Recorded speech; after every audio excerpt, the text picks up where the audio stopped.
Have you ever seen a moth circling a flame? No matter how dangerous the fire is, the moth feels compelled to keep flying closer, as if drawn by something it doesn't understand. Empaths live a very similar story.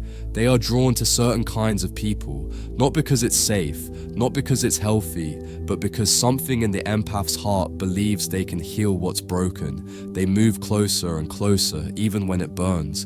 And like the moth, the empath doesn't always see the cost until the damage is already done. Carl Jung, the great depth psychologist, often spoke about the unconscious patterns that pull us into relationships we don't fully understand.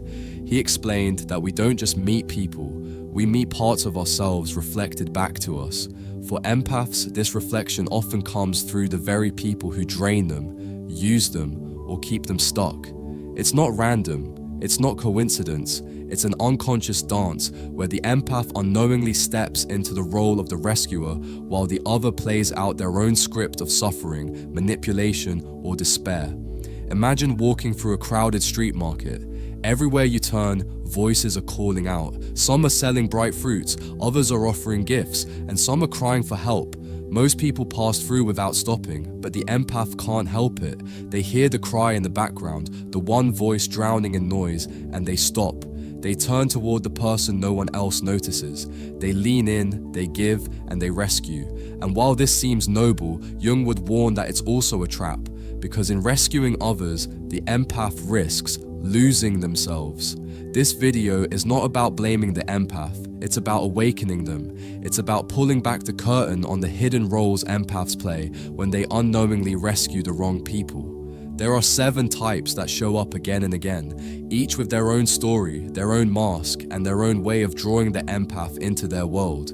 Once you learn to recognize them, you'll begin to see why your compassion feels like both a gift and a burden. And here's where I want to bring you in. As you listen, think about your own life. Who have you tried to rescue?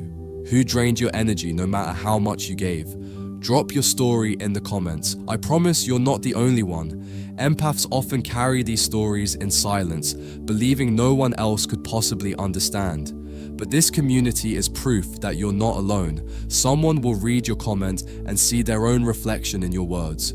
That's how healing begins, by sharing, by recognizing patterns, and by breaking them together. So, stay with me as we explore Carl Jung's wisdom and uncover the 7 types of people that empaths unknowingly rescue. What you're about to hear may change how you see every relationship in your life. Number 1. The wounded child in adult form. Empaths are naturally drawn to people who carry the energy of unresolved childhood wounds. These are adults who, on the surface, may appear independent and capable, but beneath the surface, they remain stuck in the emotional state of a neglected or hurt child. Jung would describe this as a manifestation of the child archetype, which is not inherently negative but becomes distorted when trauma is left unintegrated. Such individuals unconsciously project their unmet needs onto empaths, who often feel compelled to soothe them, not realizing that they are responding to an archetypal cry for safety rather than the adult's conscious request for support. The wounded child often seeks validation, comfort, and protection in ways that bypass logic. For example, they may become overly needy, clingy, or dependent, mimicking the behaviors of a child who fears abandonment. Empaths, who resonate with suffering on a visceral level, find it almost impossible to walk away from this type of person. Instead, they step into the role of caretaker, filling the emotional gaps left by parents, siblings, or guardians. Jung believed that these unconscious projections, both from the wounded individual and the empath, create a psychological entanglement where both are reliving past dynamics under the illusion of present interaction. To see how this plays out in real life, imagine the story of Elena, a deeply sensitive woman who worked as a nurse. She met a colleague named Marcus, a charming man who seemed confident at work but who carried invisible burdens. Whenever Marcus made even small mistakes, he spiraled into panic, calling Elena late at night to confess his fears of being fired or abandoned by his friends. Elena, unable to bear his trembling voice, would stay on the phone for hours, reassuring him. Over time, she began cooking for him, helping with his errands and offering endless encouragement. It wasn't until years later that Elena realized she wasn't caring for Marcus the adult. She was tending to the frightened little boy inside him, a child who had grown up with neglect and rejection. Her compassion became a lifeline, but it also became a chain. Marcus never learned how to confront his own wounds, and Elena found herself exhausted, drained, and silently resentful. What felt like love was actually entrapment, an unconscious replay of dynamics both of them had carried since childhood. This rescue dynamic can be deeply draining for the empath. Because the wounded child in adult form rarely recognizes their own patterns, the empath ends up giving endlessly, while the recipient rarely learns how to self-soothe or grow into their mature self. Jung warned about the danger of over-identifying with the helper archetype, as it traps both individuals in an unconscious cycle of dependence. The empath may feel noble in their sacrifice, but what they are really doing is shielding the other person from the painful work of individuation, the journey of integrating one's inner child with the adult self. Elena eventually recognized that her exhaustion was not proof of love, but proof that she had been carrying what Marcus needed to carry himself. That realization was painful, but liberating. The tragedy is that many of these adults never consciously ask to be saved. Their behaviors, moods, and emotional outbursts subtly communicate their wounds, and the empath interprets these signals as an unspoken plea for help. The empath's gift of intuition then becomes their curse, because instead of letting the wounded person confront their shadows, they rush in to soften the blow. Jung often noted that what we protect others from can become the very thing they need to face to grow. By rescuing the wounded child repeatedly, empaths risk creating a false sense of safety that delays true healing. Elena, for instance, realized that every time she answered Marcus's midnight calls, she was protecting him from the silence he needed to face, the silence that would have forced him to meet his own shadows. By always softening the pain, she postponed his growth. Another complexity is the empath's own unconscious. Often the empath is drawn to the wounded child because it mirrors their own suppressed inner child. The relationship becomes a mirror where each person's unhealed parts are reflected back. Instead of recognizing this as an invitation for inner work, the empath externalizes the process by caring for the other. This, in Jungian terms, is the projection of the shadow. The empath sees in others what they refuse to confront in themselves.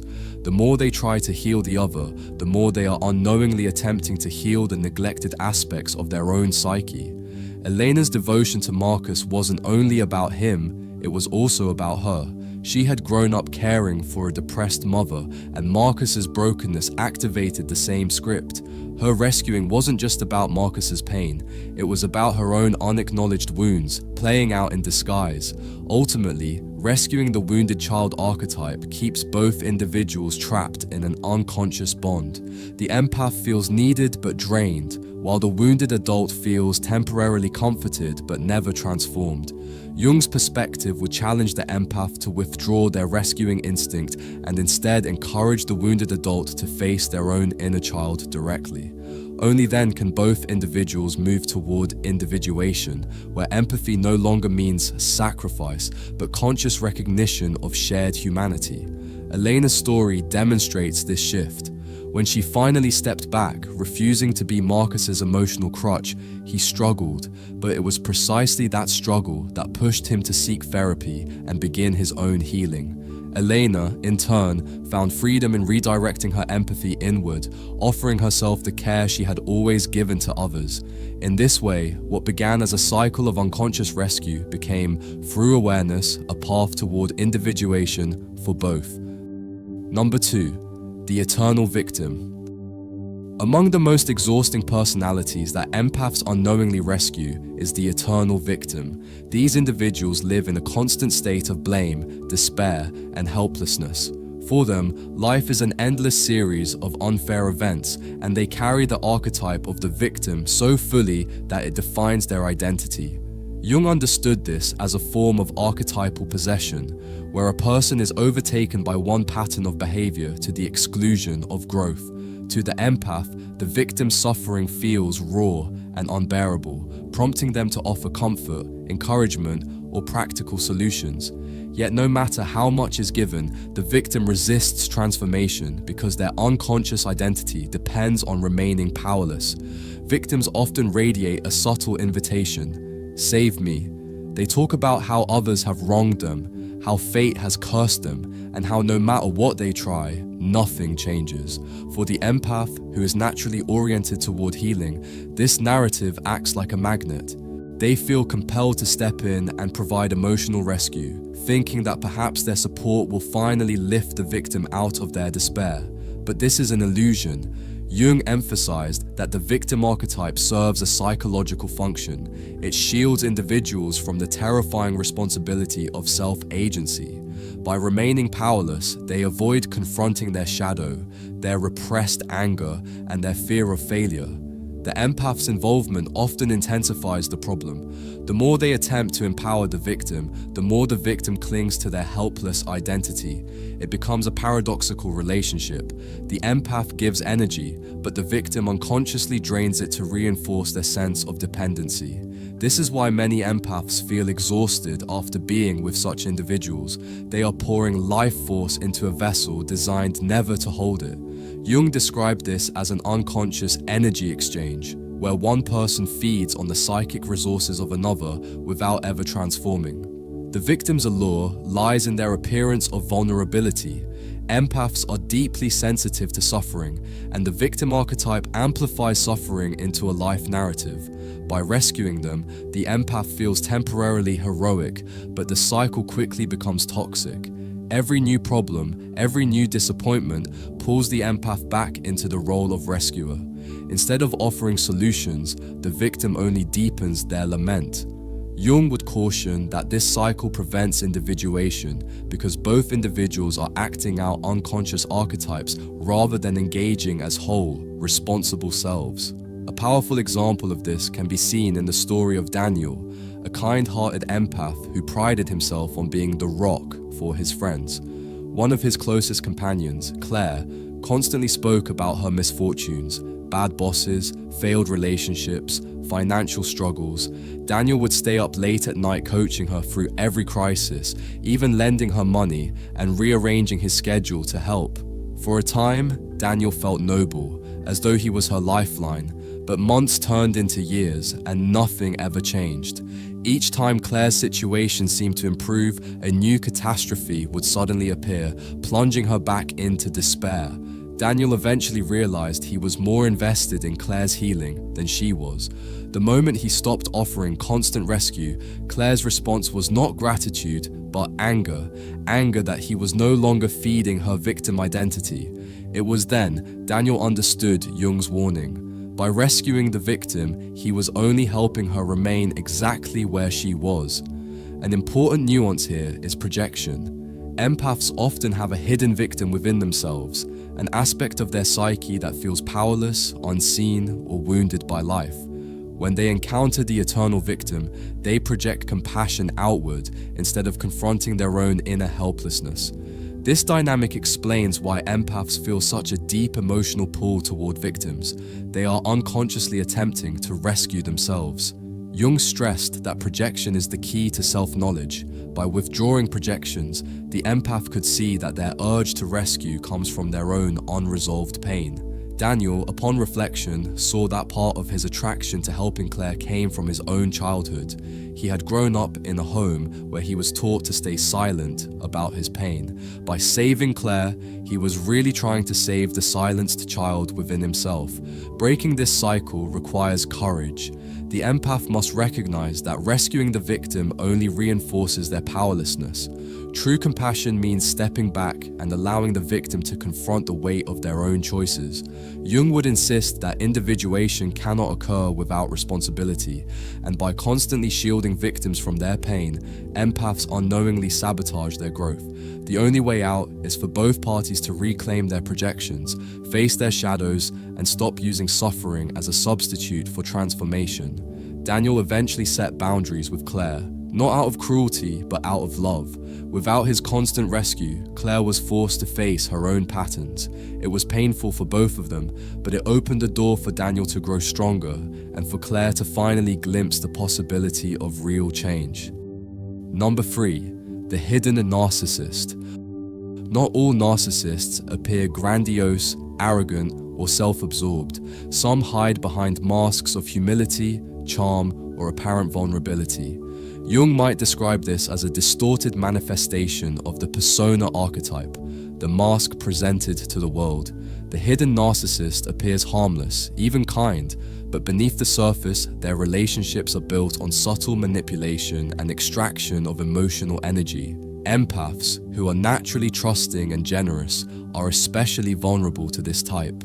They sense the narcissist's wounds and respond with compassion, not realizing they are stepping into a trap of exploitation disguised as intimacy. The hidden narcissist often presents themselves as misunderstood or underappreciated. They share stories of unfair treatment, betrayals, or being overlooked by others, which immediately triggers the empath's instinct to rescue. Unlike the eternal victim, however, the narcissist has a deeper agenda.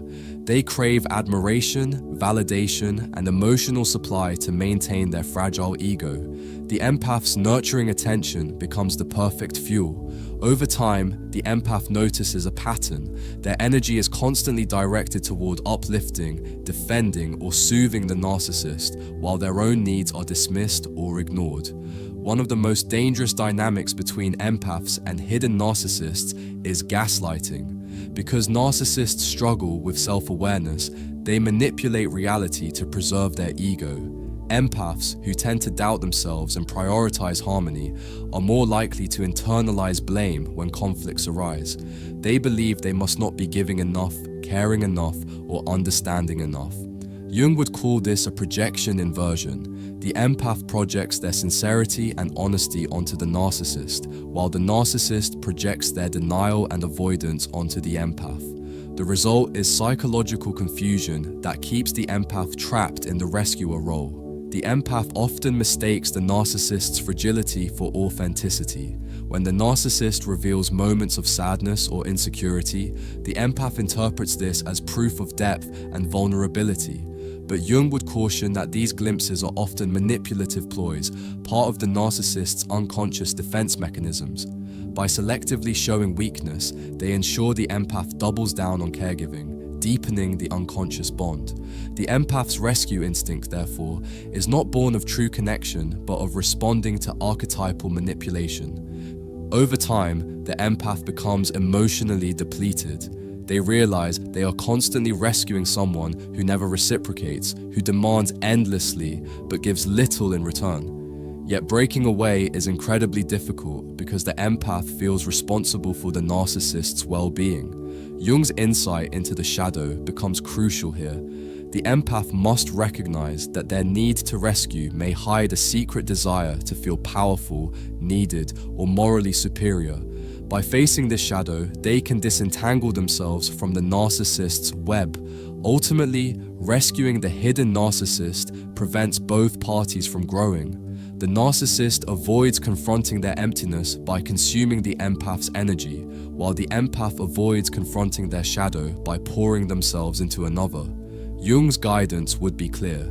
Only by withdrawing projections and refusing to play the rescuer can the empath free themselves. The narcissist may or may not awaken, but the empath can reclaim their energy, dignity, and individuation by stepping out of the cycle. Number 4. The energy leech. Some people seem to drain the very life out of others without even realizing it. They may not be overtly narcissistic or manipulative, but their presence leaves the empath feeling tired, heavy, or emotionally burdened. Jung might frame this as an unconscious psychic vampirism, where unresolved complexes feed on the vitality of others. Empaths, being open channels for emotional energy, are especially susceptible to these individuals, unknowingly rescuing them by offering their own vitality as fuel. The leech does not necessarily ask for help. They simply absorb it through their constant need for attention, reassurance, or emotional processing. The energy leech often appears in the form of a friend or family member who always has a crisis. They constantly seek advice, emotional support, or simply someone to listen to their endless stream of complaints. At first, the empath feels honored to be trusted, believing their presence is making a difference. But over time, they notice a disturbing pattern. No matter how much they give, the leech never improves. Their problems remain the same, recycled endlessly, and the empath walks away feeling drained while the leech feels temporarily lighter. This imbalance creates a silent rescue dynamic that is unsustainable. Jung would interpret the leech as a person dominated by unresolved complexes. Instead of confronting their own shadow, they externalize their turmoil by unloading it onto others. The empath, unaware of this dynamic, becomes the unconscious container for these projections. They hold the other person's unresolved pain, confusion, or fear, thinking they are being supportive, but what is actually happening is an unconscious energy transfer.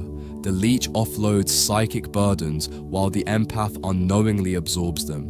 This is why many empaths report feeling physically exhausted or emotionally overwhelmed after such encounters. The danger of rescuing energy leeches lies in the empath's gradual erosion of boundaries. Because empaths want to help, they often fail to notice how much time, energy, and emotional bandwidth they are giving away.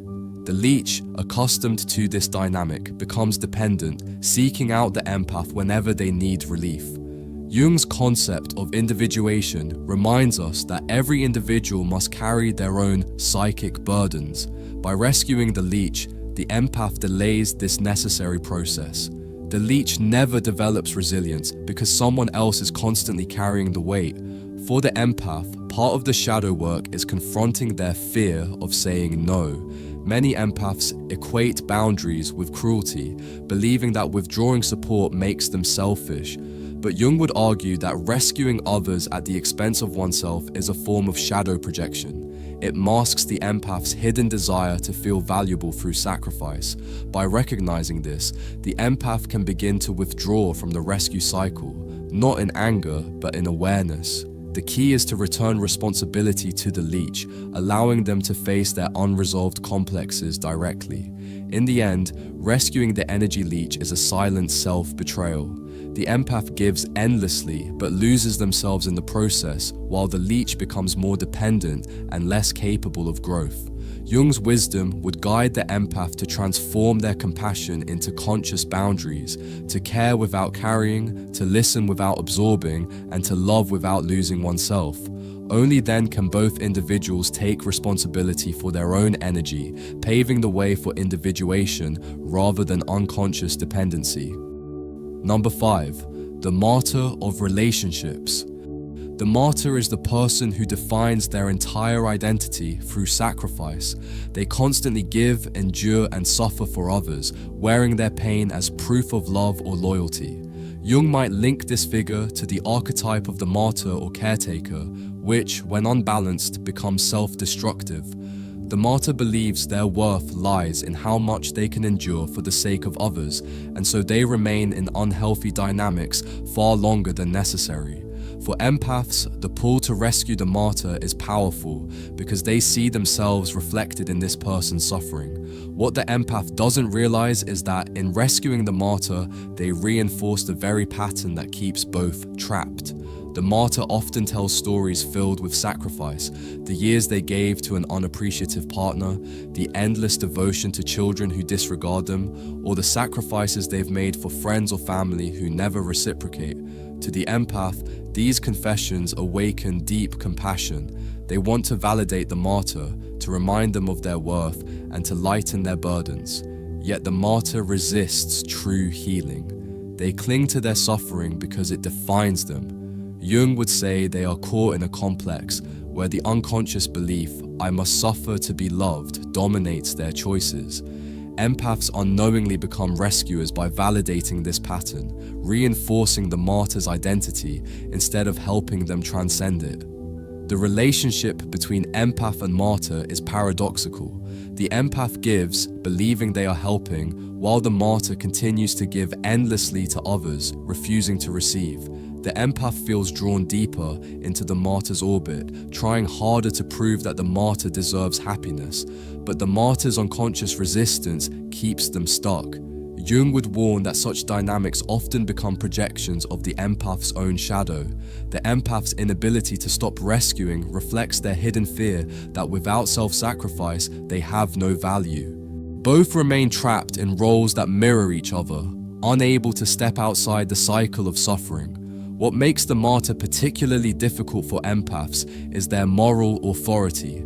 The martyr often appears noble, saintly, even heroic in their sacrifices. To withdraw from rescuing them feels almost cruel, as if abandoning someone who has given everything. Yet this is precisely the trap. The martyr uses their suffering, often unconsciously, as a way to maintain control over relationships. Jung's teaching on individuation is vital here. True wholeness requires moving beyond archetypal roles. Both the empath and the martyr must recognize that endless giving without boundaries is not love. It is avoidance of one's own inner work. The empath's task in these relationships is to see through the illusion of sacrifice. They must recognize that rescuing the martyr only deepens dependency and prevents growth. Jung would encourage the empath to withdraw projections, asking, "What shadow aspect of myself is mirrored in this person's suffering? Why do I feel compelled to fix them?" By facing these questions, the empath begins to reclaim their energy. They can show compassion without reinforcing the martyr's complex, creating the space for the martyr to confront their own patterns. Ultimately, rescuing the martyr prevents transformation.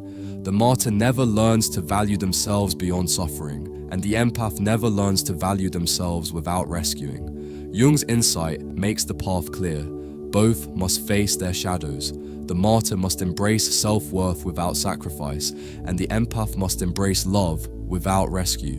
Only then can both step out of the endless cycle of endurance and enter the path of individuation. Number 6. The Charismatic Manipulator. The charismatic manipulator is one of the most deceptive figures empaths encounter.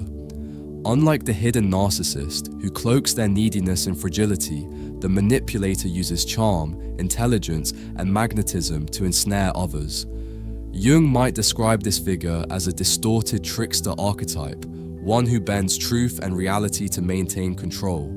Empaths, who are naturally drawn to depth and intensity, often mistake the manipulator's charisma for authenticity. They believe they are connecting with someone extraordinary, only to discover they are being used as a pawn in a much larger game. The manipulator thrives on attention and influence. They may be socially skilled, persuasive, and even inspiring, but their intentions are rooted in self-interest. For the empath, who instinctively sees the best in people, the manipulator appears to be a misunderstood visionary or a wounded genius in need of support. The empath is drawn in, believing they are uniquely positioned to understand and stabilize this person. In reality, they are being recruited into a web of control where their emotional sensitivity becomes a tool for exploitation. Jung would emphasize the unconscious dynamic at play here. Projection. The empath projects their own sincerity, authenticity, and integrity onto the manipulator. They assume the manipulator must share these qualities because the bond feels so intense. The manipulator, in turn, projects their own hunger for power onto the empath, viewing them as a source of validation and loyalty. This creates a distorted bond where the empath feels responsible for maintaining the manipulator's fragile ego, while the manipulator thrives on the empath's devotion. What makes the manipulator especially dangerous for empaths is the element of idealization and devaluation. At first, the manipulator showers the empath with attention, admiration, and a sense of being chosen. The empath feels seen, valued, and significant, but once loyalty is secured, the manipulator begins to withdraw, criticize, or subtly undermine. The empath, confused and desperate to restore the earlier connection, works harder to rescue the manipulator from whatever struggles they claim to face. In truth, this cycle is carefully orchestrated to maintain control. Breaking free from the manipulator requires the empath to confront difficult truths about themselves. Why did the manipulator's charisma feel so magnetic? Why did they ignore red flags in favor of the fantasy? Jung would say the manipulator activates the empath's shadow, the hidden longing for intensity, passion, and significance. By rescuing the manipulator, the empath unconsciously tries to fulfill their own unmet needs. This insight can be painful, but it is also liberating. It reveals that the manipulator's power lies not in their charm, but in the empath's unexamined desires. In the end, rescuing the manipulator is a costly illusion. The empath gives endlessly, but receives only fragments of attention in return. The manipulator never truly changes, because their charm is a mask that conceals emptiness. Number 7. The self-destructive soul. The self-destructive soul is the person who sabotages their own life through reckless choices, addictions, or patterns of despair. Jung might connect this figure to the archetype of the wounded healer, twisted inward so that the wound consumes rather than transforms. These individuals often appear fragile, lost, or haunted by inner demons. Empaths, who are naturally drawn to pain and longing to heal, are especially vulnerable to rescuing the self-destructive soul. They see the suffering, feel the despair, and believe their love can provide salvation. But this rescue often becomes a devastating cycle that drains the empath's spirit. The self-destructive soul often oscillates between hope and collapse. They may express a desire to change, to overcome their struggles, and to live differently. But just as the empath invests in their healing, they relapse into old habits, destructive relationships, or cycles of despair. This unpredictability keeps the empath hooked.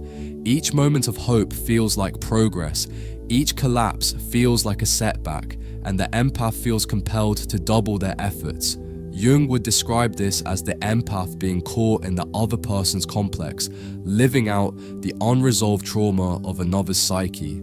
Empaths often mistake their love for transformation. They believe that if they are patient, understanding, and sacrificial enough, the self-destructive soul will finally awaken. But what they fail to realize is that transformation cannot be outsourced. Jung's individuation teaches that each person must walk their own path toward wholeness. By rescuing the self-destructive soul, the empath unintentionally shields them from this responsibility. Instead of confronting their shadow, the self-destructive soul leans on the empath as a crutch, delaying the very awakening they so desperately need. The cost to the empath is profound. Rescuing someone locked in self-destruction often leads to exhaustion, despair, and even trauma. The empath becomes entangled in crises, hospital visits, financial bailouts, late-night interventions, each time hoping this will be the turning point. But the cycle repeats. Jung would caution that this dynamic reveals the empath's own shadow, the hidden belief that love must be earned through sacrifice. By trying to rescue the self-destructive soul, the empath unconsciously attempts to redeem their own wounds, often rooted in childhood experiences of helplessness. The tragedy of rescuing the self-destructive soul is that both parties lose themselves. The self-destructive person avoids responsibility for their healing, while the empath avoids responsibility for their boundaries. Instead of growth, the relationship produces mutual stagnation, where despair masquerades as intimacy. Jung's wisdom points toward individuation. The empath must step back, allowing the self-destructive soul to confront their shadow directly. Only then does the possibility of true transformation arise, for both. In the end, rescuing the self-destructive soul is one of the most painful lessons for empaths. It teaches them that love cannot replace responsibility, and compassion cannot substitute for self-awareness. Jung would remind the empath that by stepping back, they are not abandoning the soul. They are honoring the deeper truth that each person must rescue themselves. For the empath, this realization marks a profound step toward individuation, where love is no longer sacrifice, but conscious connection rooted in freedom. Conclusion. So, when we step back and look at these 7 types of people, we begin to see a pattern. Carl Jung reminded us that what we don't make conscious will continue to control our lives, and for empaths, this truth is profound. The need to rescue isn't just about others, it's about something deep within, an unspoken belief that love must always come through sacrifice. But here's the real turning point. Rescuing the wrong people doesn't just exhaust you, it prevents them from facing their own shadow. Every time you carry their burden, you stop them from carrying it themselves. Every time you save them, you interrupt the lessons life is trying to teach them. And in the end, both of you remain stuck. The empath is drained, and the other never grows. Jung would say that the greatest act of love is not rescuing, but allowing others to face their own darkness while you learn to honor your light. Now, this doesn't mean shutting down your compassion. It means directing it wisely. It means knowing the difference between genuine help and unconscious rescuing. It means saving your energy for the people who truly want to heal, while protecting yourself from those who only want to consume. So, here's my challenge for you. Take a moment, look back on your life, and ask yourself, who have you been rescuing? And what has it cost you? Share your experience in the comments below. Thank you for watching.